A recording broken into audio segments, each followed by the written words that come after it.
ಕೇಸ್ಗಳು ಆತನ ಮೇಲೆ ಇದ್ದದ್ದು. ಈಗಾಗಲೇ ಸುಮಾರು ಕೇಸ್ಗಳು ವಜಾಗಿದೆ, ಆದರೆ ಇನ್ನೂ ಕೂಡ ಬಹಳಷ್ಟು ಕೇಸ್ಗಳು ಅವ್ರ ಮೇಲೆ ಇದೆ ಅಂತಕ್ಕಂಥದ್ದು. ಅವ್ರ ಮೇಲೆ ಕ್ರಮ ತಗೊಳ್ಳೋದ್ರ ಬಗ್ಗೆ ಯಾವುದೇ ಕಾಂಪ್ರಮೈಸ್ ಇಲ್ಲ. ಅವ್ರ ಮೇಲೆ ಏನು ಕಾನೂನು ಪ್ರಕಾರ ಸೂಕ್ತವಾದ ಕ್ರಮ ತಗೋಬೇಕೋ ಮುಲಾಜಿಲ್ಲದೆ ನಿರ್ದಾಕ್ಷಿಣ್ಯವಾಗಿ ಕ್ರಮವನ್ನು ತೆಗೆದುಕೊಳ್ತೇವೆ. ಅದರಿಂದ ಸ್ವಲ್ಪ ವೆರಿಫಿಕೇಶನ್ ಮಾಡಿಕೊಂಡ್ರೆ ಯಾವ ಸಂದರ್ಭದಲ್ಲಿ ಯಾರು ಮಾತನಾಡಿದ್ರು, ಅದು ಈ ಪ್ರಸ್ತಾಪ ಈಗ ಮಾಡೋದ್ರ ಉದ್ದೇಶ ಏನು ಅನ್ನೋದು ಸ್ವಲ್ಪ ತಿಳಿಸಿದ್ರೆ ಬಹಳ ಸದನಕ್ಕೆ ಒಳ್ಳೆಯದಾಗುತ್ತೆ ಅಂತ ಹೇಳಿ ನಾನು ಈ ಸಂದರ್ಭದಲ್ಲಿ ಹೇಳೋದಕ್ಕೆ ಬಯಸ್ತೇನೆ. ಅಲ್ಲ ಸರ್, 25 ವರ್ಷದ ಹಿಂದೆ ಅಲ್ಲಿ ಕೊಲೆ ಮಾಡಿ ಊತ ಹಾಕಿದ್ದಾರೆ ಅಂತ ಆತ ಮಾತಾಡಿದ್ದಾನೆ. ಅದನ್ನ ಈ ಸರ್ಕಾರ ತೆಗೆದುಕೊಂಡು ಈಗ 25 ವರ್ಷದಿಂದ ಹೇಳಿರೋದನ್ನ ಮಾಡಿರೋದನ್ನ ಈಗ ಮಾತಾಡ್ತಾನೆ. ಅವ್ನು ಹೇಳ್ತಾನೆ ಅಂದ್ರೆ ಸರ್ಕಾರ ಕನ್ಫ್ಯೂಸ್. ಮತ್ತೆ 2 years ಹಿಂದೆ ಅಂತ ಹೇಳಿದ್ರೆ ಅವ್ರ ಮುಖ್ಯಮಂತ್ರಿ ಆಗ್ತಾ ತಕ್ಷಣನೇ ಅವ್ರು ಮಾತಾಡಿರುವಂತದ್ದು. ಈಗ ಅವರ ಮೊನ್ನೆ ಚರ್ಚೆ ಆದಂತ ರಿಪ್ಲೈ ಆಗ್ಲಿ, ಉತ್ತರ ಕೊಡ್ಲಿ, ಮತ್ತೆ ರಿಪ್ಲೈ ಆದ ನಂತರ ಬಿಲ್ ತಗೊಳ್ಳುವ. Bill okay.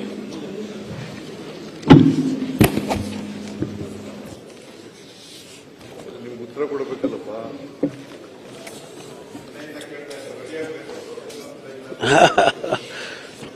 ಬಿಸಿಯಾಗಿದ್ದಾರೆ ಮಧ್ಯಾಹ್ನ ಮೇಲೆ ಯಾವಾಗ ಮಧ್ಯಾಹ್ನ ಸಿಗುತ್ತೆ. ಮಾನ್ಯ ಅಧ್ಯಕ್ಷರೇ, ಧರ್ಮಸ್ಥಳದ ವಿಚಾರ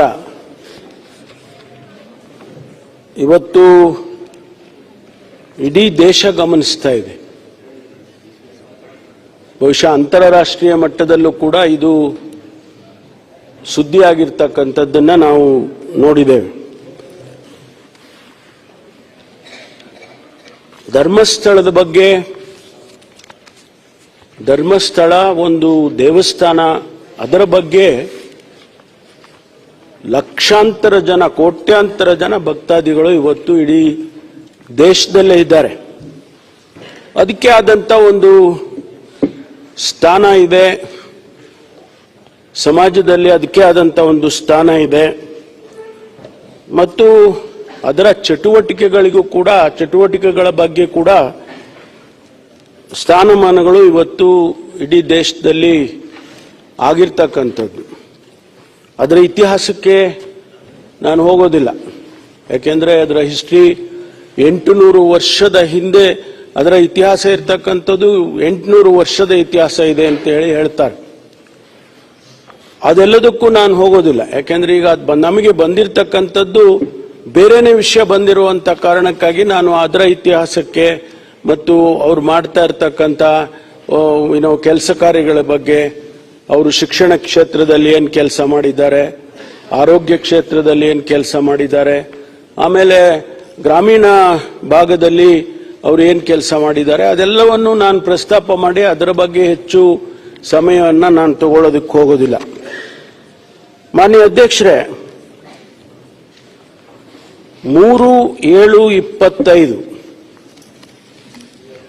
ಒಬ್ಬ ವ್ಯಕ್ತಿ ಧರ್ಮಸ್ಥಳ ಪೊಲೀಸ್ ಸ್ಟೇಷನ್ಗೆ ಹೋಗಿ ಒಂದು ಕಂಪ್ಲೇಂಟ್ ಕೊಡ್ತಾನೆ. ಆ ಕಂಪ್ಲೇಂಟ್ನಲ್ಲಿ